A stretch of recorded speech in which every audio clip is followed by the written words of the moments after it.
आता पाहूया टॉप 9 महत्त्वाच्या बातम्या।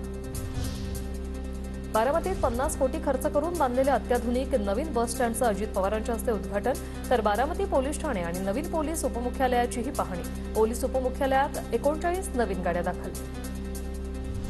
शरद पवारांनी जातीचे आरोप केल्याचं कधी दिसलं नाही, बाळासाहेब थोरातांचं फडणवीसांना उत्तर। कुठलाही विषय मिळाला नाही की पवार जातीचे आरोप लावतात। लोकसभेच्या महासंग्राम कार्यक्रमात फडणवीसांनी केलेल्या आरोपांवर थोरातांचं वक्तव्य। मांजरा ठाकरेंच्या मातोश्री बाहेर महायुतीची बॅनरबाजी, मुंबई महायुतीचीच या आशयाचे बॅनर, मातोश्री बाहेर पंतप्रधान मोदींचेही बॅनर। कल्याण डोंबिवलीत उद्या शासन आपल्या दारी उपक्रम, शिंदे फडणवीस अजित पवार राहणार उपस्थित, तर शिंदेंच्या हस्ते विविध विकास कामांचं भूमिपूजन आणि लोकार्पण।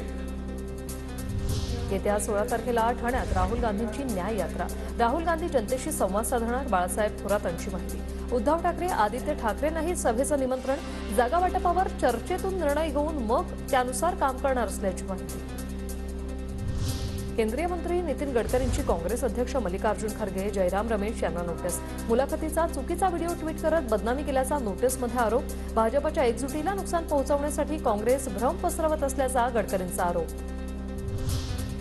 काँग्रेसचे आमदार रवींद्र धंगेकरांची आमदारकीच्या वर्षपूर्तीनिमित्त कृतज्ञता रॅली, कसबा विधानसभा मतदारसंघात या रॅलीचं आयोजन, धंगेकरांकडून मतदारसंघात गाठीभेटी सुरू। भाजप खासदार गौतम गंभीर यांचे राजकारणातून निवृत्तीचे संकेत, नड्डांना लिहिलं तसं पत्र, क्रिकेटला वेळ देण्यासाठी राजकीय कर्तव्यातून मुक्त करण्याची पत्रातून विनंती।